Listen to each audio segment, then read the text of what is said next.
نحمده ونصلي على رسوله الكريم اما بعد فاعوذ بالله السميع العليم من الشيطان الرجيم بسم الله الرحمن الرحيم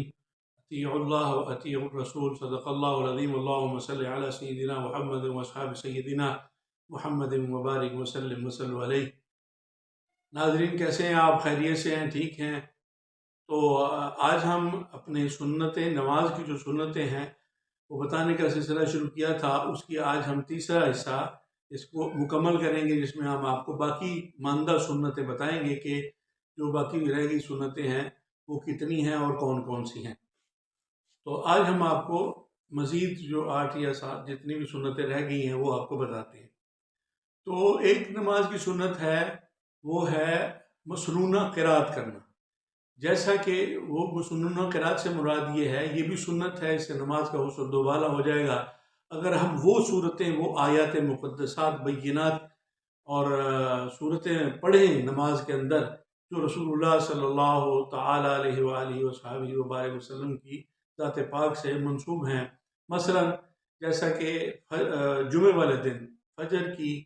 جو جماعت آپ کرواتے تھے صلی اللہ علیہ وآلہ وسلم، تو پہلی رکعت میں سورہ سجدہ اور دوسری رکعت میں سورہ دہر یا سورہ انسان، جس کو دونوں نام ہیں، تو جمعے میں۔ اور اسی طرح آپ صلی اللہ علیہ وآلہ وسلم کی طرف منسوب ہے کہ جمعہ کی جو نماز ہے، فرض نماز جمعے کی نماز میں، وہ پہلی رکعت میں سورہ جمعہ تلاوت فرماتے اور دوسری رکعت میں سورہ منافقون کی تلاوت فرماتے۔ تو اس طرح اور بہت ساری نمازوں میں بہت ساری صورتیں اور آیات بینات جو ہیں رسول پاک صلی اللہ علیہ وآلہ وسلم کی ذات پاک کی طرف منسوب ہیں، تو وہ اگر صورتیں پڑھی جائیں تو بہت زیادہ ایک ان آیات بینات کو پڑھنے کا اپنا ہی اجر و ثواب ہے، اور جب اس نسبت سے پڑھی جائیں گی کہ ہمارے نبی، ہمارے آقا محمد رسول اللہ صلی اللہ علیہ وآلہ وسلم نے یہ آیات بینات پڑھی ہیں، تو ان کا جو ثواب بھی دوبالا ہو جائے گا اور ان کا اجر بھی زیادہ ہو جائے گا۔ تو ویسے تو یہ ہے کہ یہ ہے سنت، اگر پڑھیں گے تو بہت زیادہ اچھا ہے۔ اگلی سنت ہے تشہد میں جب بیٹھتے ہیں یا جلسے میں بیٹھتے ہیں تو دایاں پاؤں کھڑا کرتے ہیں اس کو اور بائیں پاؤں کے اوپر بیٹھتے ہیں، یہ بھی سنت۔ اور اگلی سنت ہے کہ جب تشہد پڑھتے ہیں اشہد ان لا الہ الا اللہ واشہد ان محمد عبدہ ورسولہ، تو اس وقت دائیں ہاتھ کی جہاد، جس کو شہادت والی انگلی کہا جاتا ہے، اس کو بھی اٹھانا بعض روایات کے مطابق یہ سنت کہا جاتا ہے، لیکن بہت سارے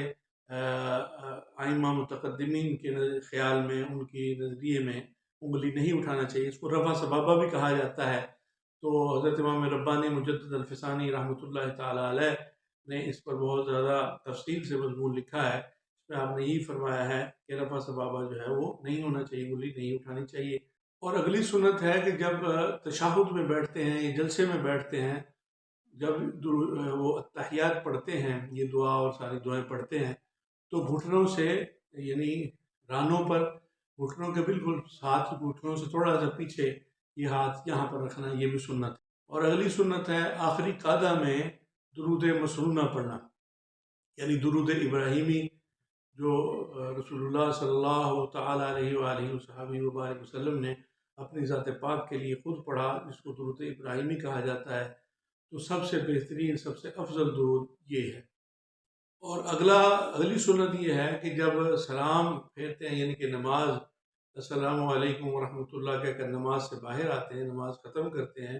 تو چہروں کو دائیں طرف پھیرنا، یہ بھی سنت۔ اگلی سنت یہ ہے کہ جب ہم نیت کرتے ہیں، جب سلام پھیرتے ہیں دائیں بائیں السلام علیکم ورحمۃ اللہ،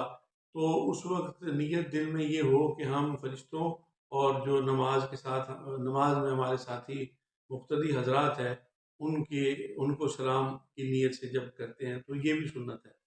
تو یہ ساری سنتیں ہیں، ان کو اگر اس نیت سے اگر کریں گے تو سنت ادا کرنے کی نیت سے، تو بہت زیادہ اجر و ثواب ہوگا، اور اگر کوئی اس میں سے مس ہو جائے، رہ جائے کوئی عمل سنت میں سے، تو نماز پر کوئی فرق نہیں پڑے گا۔ یہ نماز کا حسن ہے، نماز کا جو حسن دوبالا ہو جائے گا، نماز آسان طریقے سے ادا ہوگی اور اجر و ثواب میں اضافہ ہوگا۔ اور اگلی سنت ہے کہ جب نماز سے باہر آتے ہیں السلام علیکم ورحمۃ اللہ کہہ کر، تو پہلی دفعہ کہنا ہے تو دائیں طرف اور دوسری دفعہ کہنا ہے تو بائیں طرف۔ بعض حضرات جو ہیں وہ صرف ایک ہی طرف پھیرتے، گردن جو ہے وہ دونوں طرف ہی منہ کرتے ہیں، دائیں طرف بھی اور بائیں طرف بھی۔ پہلے دائیں طرف کرتے ہیں تو وہ السلام علیکم، اور بائیں طرف کرتے ہوئے ورحمۃ اللہ کہہ دیتے ہیں۔ تو یہ ساری روایات ہیں جن میں افضلیت کا، جس میں جو روایتیں پہنچی ہیں ان کا فرق ہے، ورنہ جو اصل نماز ہے، جو فرائض ہیں، واجبات ہیں، وہ پوری امت مسلمہ میں، پوری دنیا میں جہاں مرضی آپ چلے جائیں، وہ تکبیر تحریمہ سے لے کر اور آخری قادے تک، آخری اتحیات تک، درود تک، دعا تک، ساری امت مسلمہ میں نماز ایک ہے۔ تو ان مسائل کو آپ ان کو یاد کریں۔ ہم انشاءاللہ تعالیٰ جیسے ڈسکرپشن میں پہلے بھی لکھا ہے، اور ابھی ساری سنتیں جو ہیں وہ لکھ دی ہیں، جو آپ آج پڑھی ہیں وہ بھی انشاءاللہ تعالیٰ لکھ دیں گے۔ تو آپ ان کو نوٹ کر لیں، یاد کر لیں، تو ان کا یاد کرنے سے یہ ہوگا کہ جب یاد ہو جائیں گی تو پھر ہر مسلمان کوشش کرے گا کہ یہ وہ جو سنتیں ہیں ان کو میں یاد کر لوں اور ان پر عمل کروں، تاکہ میری نماز جو ہے وہ مزید اچھی، خوبصورت اور آسان طریقے سے ادا ہو جائے، جس سے میرے نبی صلی اللہ علیہ وآلہ وسلم اور میرا رب میرے سے راضی ہو جائے، تاکہ عبادت جو ہے وہ حسن کے ساتھ ہو اور احسن انداز میں ہو، تو اس کا پھر فائدہ ہوگا۔ یہ نہ ہو کہ دہی اللہ کما دیعتنی، وہ جو روایت ہے کہ خدا نخواستہ ایسے نہ ہو کہ نماز کہے کہ تو نے جسے مجھے ضائع کیا خدا تجھے ضائع کرے، اللہ نہ کرے ایسا ہو ہمارے ساتھ۔ اللہ کریم ہماری تمام، آپ کی، ہم سب کی تمام عبادات کو اپنی بارگاہ میں شرف قبولیت عطا فرمائے، اور ہمیں اپنی بندگی، اپنی عبادت کا زیادہ ذوق، شوق، جذبہ، ولولہ اور لگن عطا فرمائے، تاکہ ہم مزید شوق کے ساتھ زیادہ سے زیادہ نوافل سنتیں ادا کرنے کی کوشش کریں۔ اللہ تعالی ہمارے اعمال کو قبول فرمائے،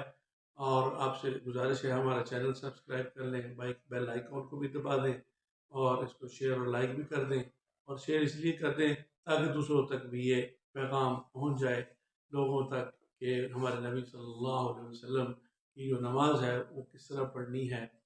والسلام علی من اتبع الہدی۔